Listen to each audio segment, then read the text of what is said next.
What's up, everybody? How are y'all doing out there? Let's get that position right. We're back again. It is another Thursday evening at 7 p.m. So what are we doing? We're making shrimp and grits. I'm going to give it a few minutes to get some people in here before we get started. I'm a little early, per usual. I like to be on time. Jennifer Fields, Lisa, hello. How are y'all? I feel like I need to step back from this room because it's real bright. Yeah, again, we got a couple minutes before we get started. I want to let some people join in. Margie, hello. This is really making me super happy that I'm getting such good feedback on these videos. Some of the same people are coming in every week. Thank you guys for all the shares, all the likes. Jackie, Cousin Vicky, what's going on? Neil, how are you? How's the snow in Colorado? We definitely are getting snow here in Texas, that's for sure. Jennifer, what's up, boo? Yeah, so for those that are just joining in, really don't know what's going on, Athea, how are you? For those that are joining in and don't know what's going on every Thursday, Regine, hello, how are you? For everybody that's just now joining in, every Thursday I'm doing at 7 p.m. I'm going to be doing some cooking demonstrations. And essentially just kind of using some things that may be in our kitchens, and if not in our kitchens, some really easy, quick recipes to execute through the quarantine. I know a lot of people are tired of cooking and all the dishes that come with it. Auntie Gwen, how's it going? Hey, Anthea. But yeah, so today we are going to be making shrimp and grits. We got about 20 plus people on. Ryan, how are you? And to answer your question, I was going live right when I saw your text. Yes, a full pound of Brussels sprouts, only because they're like greens and everything else, spinach. Once you saute them down, they'll really like end up having nothing. Devereaux, what's up? Black Kendall. Okay, so today we're going to be doing shrimp and grits. A couple of the things that I've already started. As far as recipe got prepped ahead, we'll kind of run through the ingredients. We have 1.5 cups of sharp cheddar cheese. What up, Cousin Tony?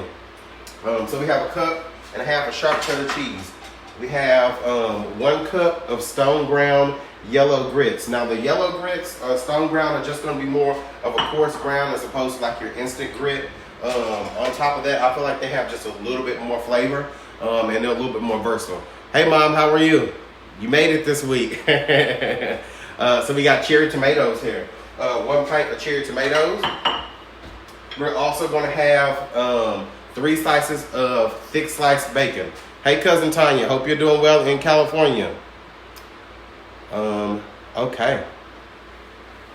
We also have our shrimp here. I went ahead and pre-seasoned my shrimp with the blackening season. You can buy blackening season or you can make your own. Me personally, I like to make my own. It's just a combination of salt, pepper, onion powder, garlic powder, chili powder, paprika, and then I do a little bit of dried thyme. In the recipe, some of you may have the question of, Derek, how's it going, boss man? Some of you may have had the question, Elizabeth, hi. Some of you may have had the question about what exactly is 1625 when referring to shrimp. Sometimes you go to the grocery store and they always have those. Brianna, hey cousin. What's up, cousin Jan? But yeah, when you go to the grocery store and it says 1625, $5.99 a pound, or $25.30, $6.99 a pound, or whatever it may be. That number that's in the fraction is referring to how much, Gabby, what's going on? That number in the fraction is referring about how many shrimp you're going to get per pound. So if it says 16 to 25, you're essentially going to get about 16 to 25 shrimp per pound. But again, I got my shrimp already pre-seasoned with the blackening season I mixed up. And then this is my pound of Brussels sprouts. I did go ahead and shave them. You can buy Brussels sprouts pre-shaved. I personally like to get mine fresh and kind of pick through them, get some of the nice ones, but I'm going to also show you how to shave it. Gabby, the light is pretty good, right? Okay, so over here in my pot, I've already got, and if you're looking for the recipe and you miss me just kind of running through it just briefly, everybody doesn't need a shout out, because shut up. If you miss me running through the recipe just now, feel free after the live to go to my Facebook wall and you can get the recipe there. Right, so over here in this pot, I went ahead and got my 3 cups of chicken broth going. The reason I'm making my grits with chicken broth is because it's just gonna add another level of flavor. When you're doing like grits, or you're doing rice, or you're doing quinoa, anything that's gonna require like a grain or something that's gonna require you to boil it, I always try to use some broth if I have it on hand.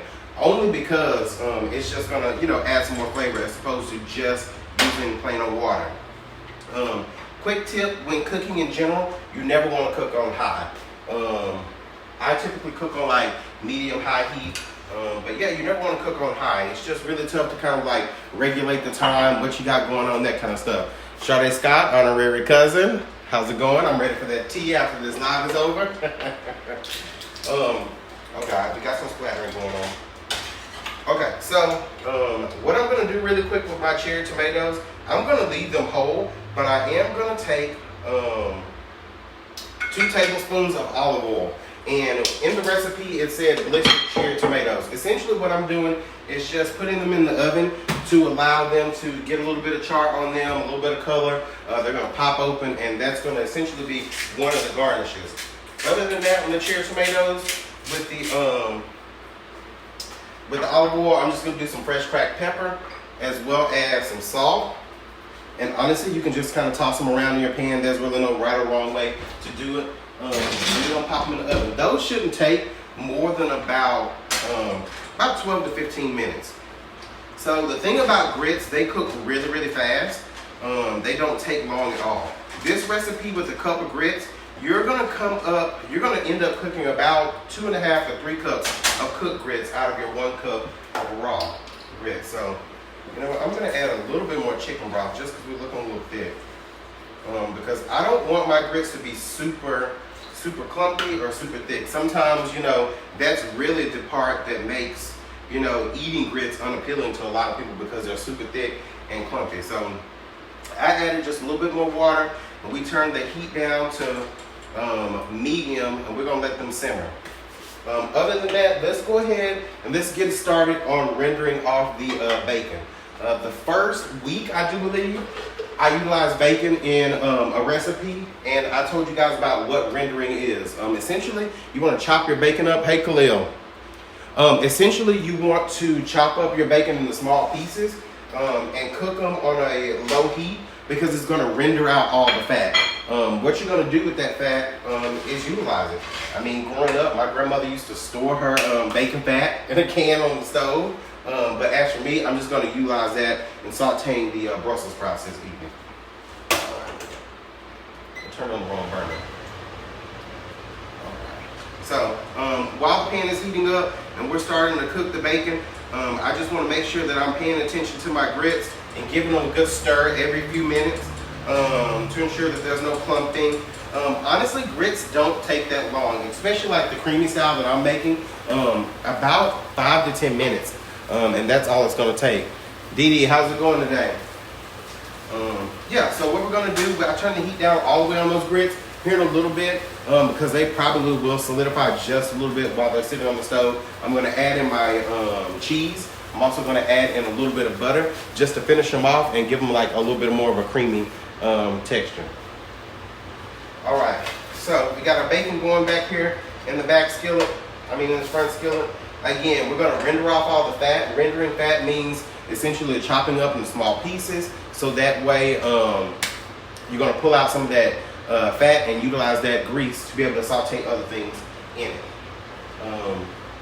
Earlier I talked about, shaved Brussels sprouts. I will say shaved Brussels sprouts are like any other, buying them shaved are like any other veggie. They're going to be a little bit more per pound if you buy them pre-shaved. So myself, I like to shave them once I get them home. And let's give you a quick little, this is the whole Brussels sprout right here. So on the end, this little part is not edible. So essentially what you want to do is cut off the tip of those, and we're going to cut them off. And then you're going to shave them utilizing a knife. Now there are a couple different ways you can shave Brussels sprouts. You can use a mandolin, you can use a food processor. There are a couple different ways, like I said, that you can get the finished product. But for me personally, I'm old school. I just like to use a knife. I'm still giving everybody some ways there. Some more little like tips and tricks to like cooking when you're in the kitchen. Anytime you're cutting, you always want to lay your veggies or anything on the flat surface. So I cut the tip off, as you can see, then I cut my Brussels sprout in half, and I'm gonna lay it on the flat surface here, so that way when I shave it, we're gonna cut it down the side and get the finished product that we're looking for. The reason why you wanna lay it on the flat surface of the vegetable or whatever you're slicing is because that way it doesn't move around on the cutting board. Other than that, when cutting veggies or pretty much anything, your hands are always going to be knuckles in. So you want to make sure that like you're curling your hands in. I know it looks a little weird and decrepit. Louise Mayfield, how are you? But yeah, you want to curl your knuckles in. That way you don't run the risk of cutting your knuckles. And then also, the tip of your knife should never leave the cutting board. You're essentially just always rocking the knife back and forth in a motion like that to do the cutting process. All right, we're gonna turn it down just a little bit. I went ahead and turned my heat up on like high just so I can get the burner itself hot, so you know we can get the cooking going. But I turned it back down to medium, so we're gonna render out that fat. For everybody that's just tuning in, we're doing shrimp and grits today. The recipe, the full recipe, is on my Facebook wall. After this will be uploaded to my wall as well as my YouTube. My YouTube is going to be Chris_McGee, super easy to find. Each and every week, all the videos that I'll do, you can find them posted there. If not the same night, the next day.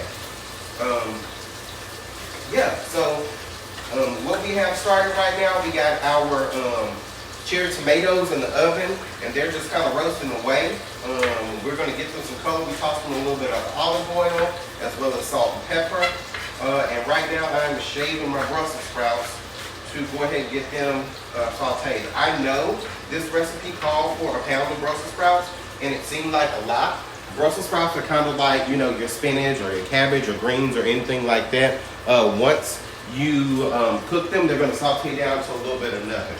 So you definitely want to make sure you have a ton. This recipe should serve 2 to 3 people, depending on how hungry you are. So very, very simple recipe. A little bit of ingredients, a lot of reward at the end of the day. All right, so this is about the texture that we're looking for in our grits. I don't know if you guys can see that, but we want them to have like a nice smooth consistency. You don't want them to be clumpy or gelatinous. We're not trying to build a house with your grits. We're not using cement, putting cement on our plates. We want them to have a good smooth texture. Those tomatoes have only been there for a minute, and I feel like they may take a while, so we're going to pump the heat on that and turn it to about 385, so that way we can get the cooking process started a little bit better. All right, so let's get back to this stove over here. We got our bacon rendering off. It's looking really good. Again, as you can see, we have a bunch of bacon grease kind of like collecting in the bottom of the pan. Rendering is just essentially where you put on like a lower heat, so that way you're pulling out all that bacon grease or that bacon fat, and you're going to utilize it in another process or another step in cooking. Back here, I do have my shrimp already pre-seasoned. I made my own blackening season. You don't necessarily have to, but I like to just because I can control these amounts of certain things, but mine is super simple.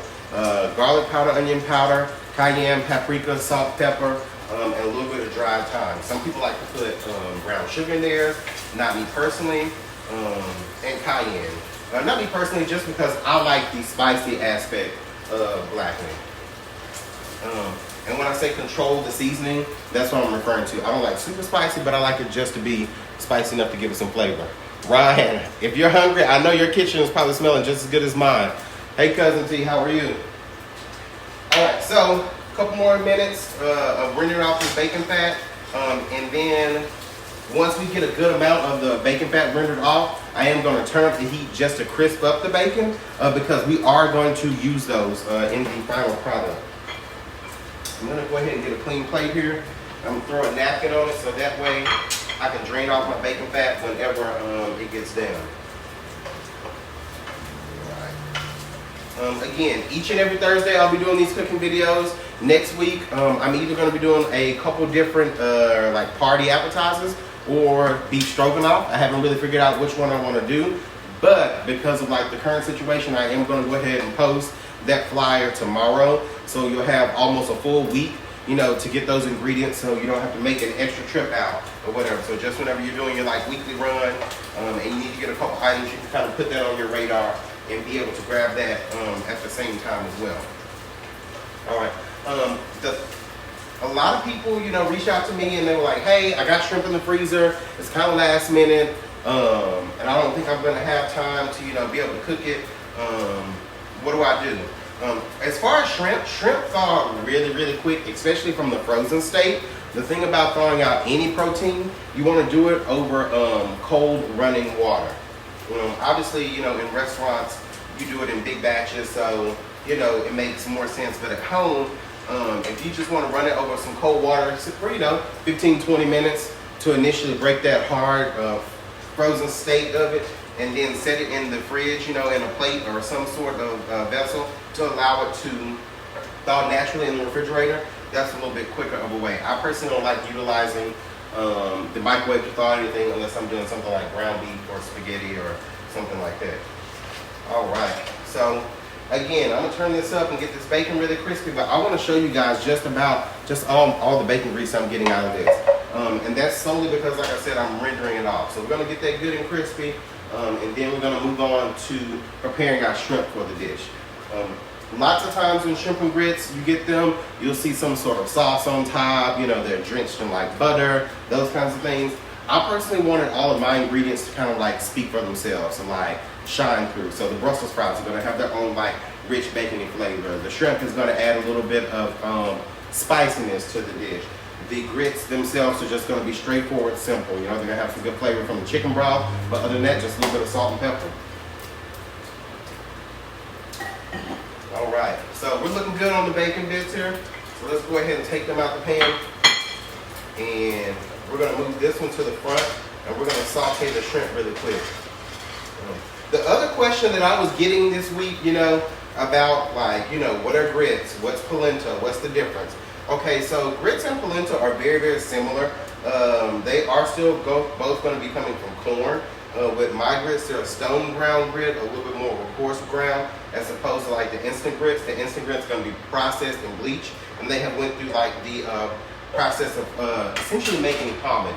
So that's going to be the difference. Polenta is just like your basic stone ground cornmeal, and then grits, you know, are going to go through the hominy process. All right, so let's add a little bit of olive oil to the pan. I'm going to do a half a tablespoon. Y'all see that? I just slung olive oil all over myself. I'm gonna add a half tablespoon of olive oil to saute my shrimp in. We do not want them to be super greasy, super oily. We just want to get them a good sear and cook really, really fast. Shrimp don't take long at all to cook, just a couple minutes. And the way you know that shrimp are cooking is that they're going to curl up and they're going to turn pink in color. Essentially, once I start to see them get a little bit of a pink hue to them, I'll go ahead and either turn the heat off or take them off the heat to allow them to finish doing like what we call carryover cooking. Lauren, how's it going? Sarah, how's it going? Dee, how's it going? So, if anybody has, Trey, how's it going, cousin? If anybody has any questions, you know, over this recipe, anything I've ever done, or just culinary questions in general, feel free to always reach out, hit me up, you know, shoot me a DM. If you have my phone number or anything, feel free to shoot me a text message. I'll be more than happy to answer any questions you have. All right, so I'm gonna get a set of tongs.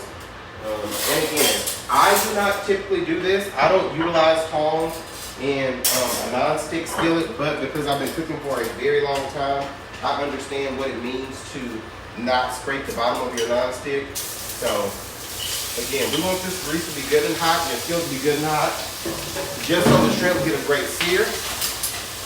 The blackening season sticks to them, and the shrimp cooks fast. We don't want them to sit, you know, and kind of like stew in their own juices and steam, essentially. So I put a half a tablespoon of oil. I probably could have put a little bit more, but it's not necessary. So we got them sauteing. It'll take just a few minutes, and then once I turn them, I'll show you exactly what I'm talking about, so you can identify what it means once your shrimp is starting to get to a point where you can take it out. All right, Crystal, what's up? I'm glad you've been waiting on this one. All right, so like I said, we're doing blackened shrimp. Blackened shrimp right now, and the shrimp and grits process, super simple. You can buy blackening seasoning, or you can make your own. And I'm gonna give all these a good flip so you can see what I'm talking about. So the shrimp are starting to get, and with the blackening seasoning, it's a little tough to identify, but the shrimp are starting to turn, pink in color, and they're also curling up to like the letter C.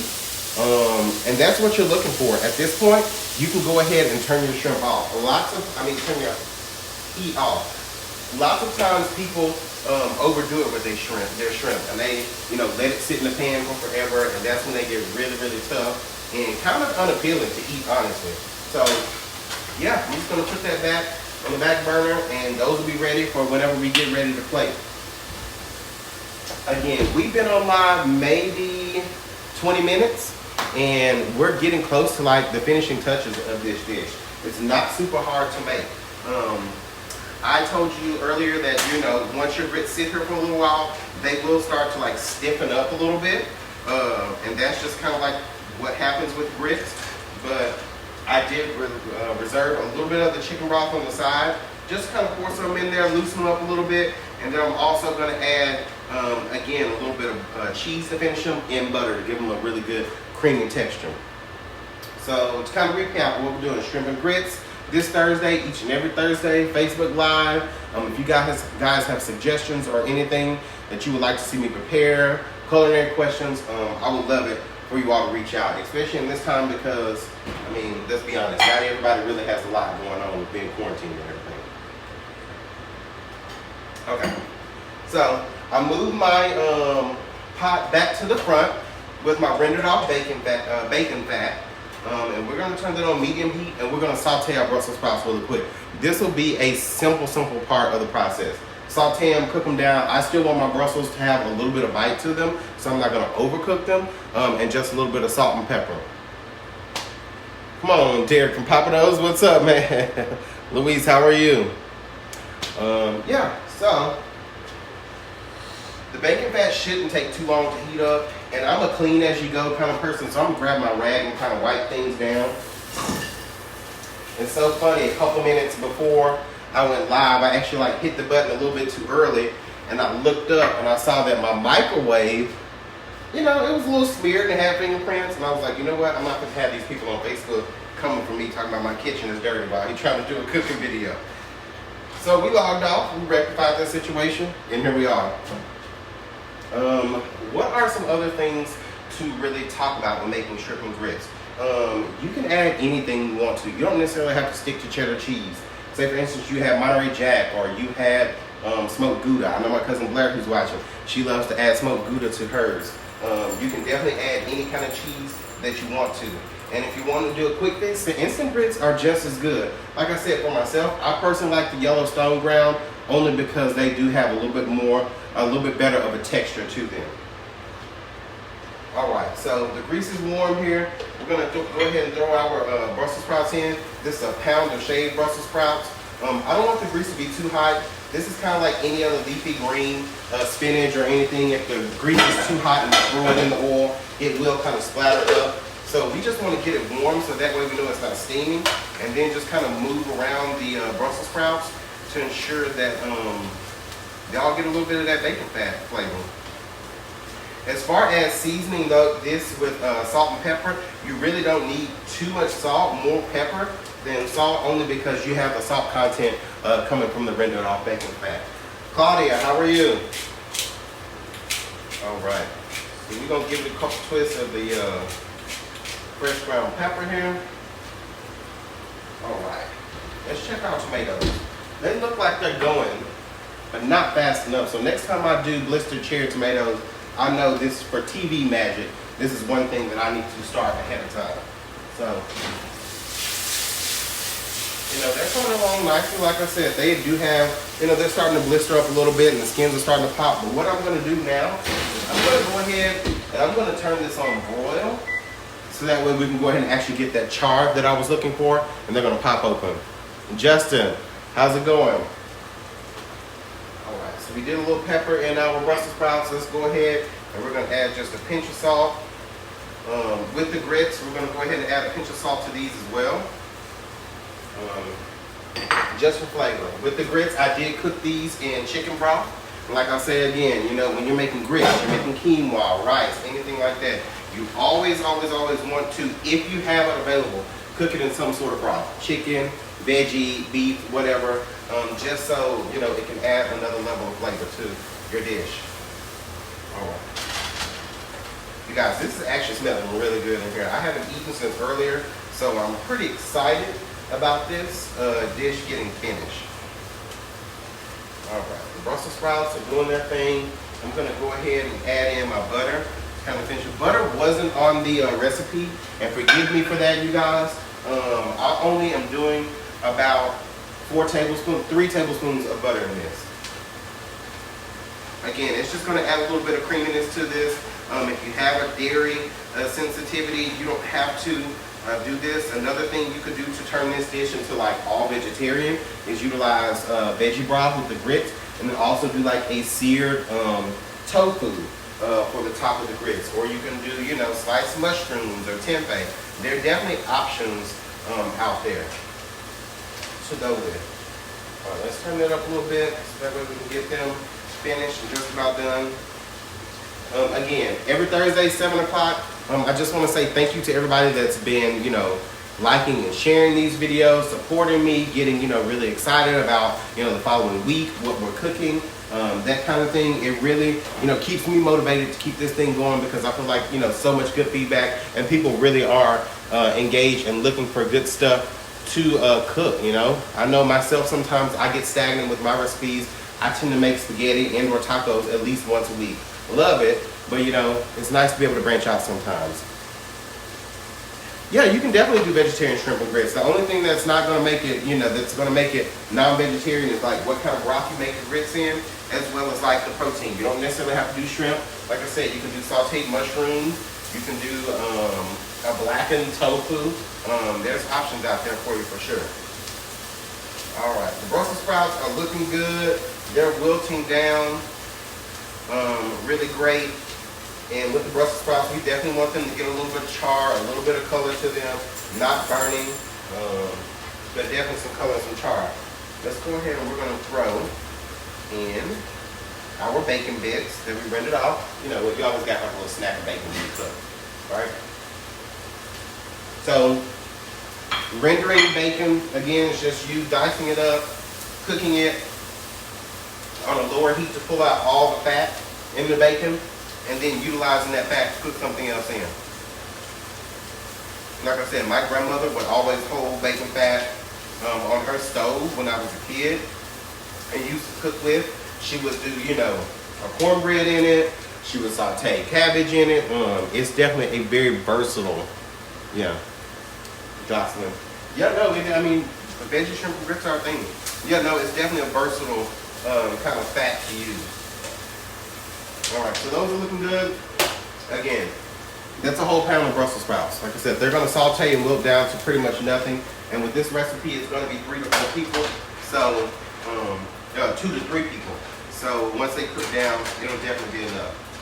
All right, now that I've added my butter, this whole time since I've been cooking, I've probably added about another cup of chicken broth to it, just to ensure that I have the right texture. So I added some more chicken broth, and I'm also going to go ahead and add in my cup of cheddar cheese. Again, you can substitute any kind of cheese you like for this. You can do smoked Gouda, pepper jack, whatever you have on hand. But I just figured, you know, grits were a thing that people have, shrimp, as well as like tomatoes. Brussels sprouts are a very common thing in people's pantries these days. They're super popular. So that's why I'm utilizing cheddar cheese. I'm going to turn this off and take it off the heat. I'm also going to give it a good taste real quick, just to make sure. I've said it once, I've said it just about every week. Nothing comes out of this kitchen unseasoned. Okay. All right, Chris, I see what you're working with. All right, so we are going to give this plate a good scrub real quick, so that way I can go ahead and get ready to start plating. So our Brussels are done, our shrimp is blackened, seasoned, sauteed really well. Our cheddar cheese grits are done. I'm just waiting for these tomatoes, and look at that. They're starting to get a good color. So I'm gonna give it another minute or two, and we're gonna pull those out, and then we're gonna plate.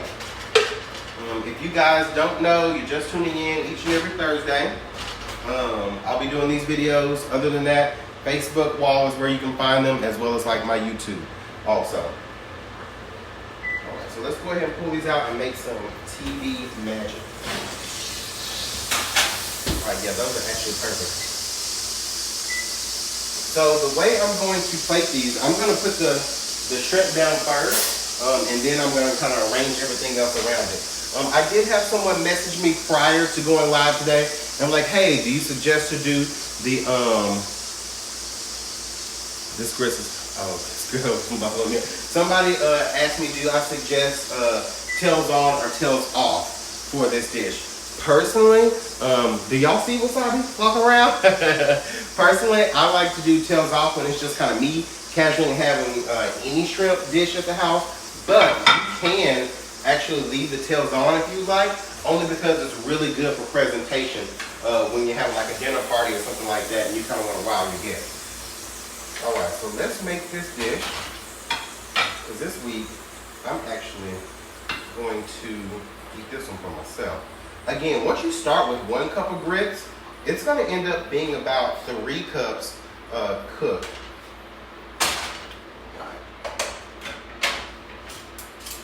I'm going to go ahead and layer in some of our Brussels sprouts. The Brussels sprouts have been cooked and rendered off bacon fat. And then I took those bacon bits and added them back to the Brussels sprouts just to give them a little bit more flavor. And then we're going to throw some of these shrimp in here. All right. Eating is done with your eyes, your nose, you know, your sense of taste, everything. So you always want to make your food look good. Make it look visually appealing. You know, not only does it look good, I feel like once it looks good, it tastes a little bit better too. Anyway, let's grab this one. This shrimp looks tasty. Considering this my plate, I'm going to grab the shrimp I want. All right, you guys. And then we're just going to throw a couple of these cherry tomatoes down in here. Like I said, they're blistered open. Just brought out the natural sweetness to them.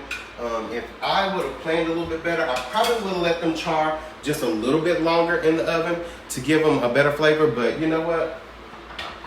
We made it happen. Look at that, you guys. All right, so we got stone mill ground grits with cheddar cheese, sauteed Brussels sprouts with some homemade bacon bits, and blistered cherry tomatoes. Thank you guys for tuning in. Again, thank you for the support each and every Thursday. All the likes, all the shares. Please, after this, once it's steamed garnish. Yes, always a steamed garnish. Each and every Thursday I'll be doing this, but thank you for all the likes, all the shares. Please, you know, after this, it'll be on my Facebook wall. Feel free to share it then. The more exposure, the better for me. I'm really genuinely enjoying doing this. And I hope you guys enjoyed it. And I hope if you did cook with me, the shrimp and grits turned out fantastic. Y'all have a good one, and we'll see you next time.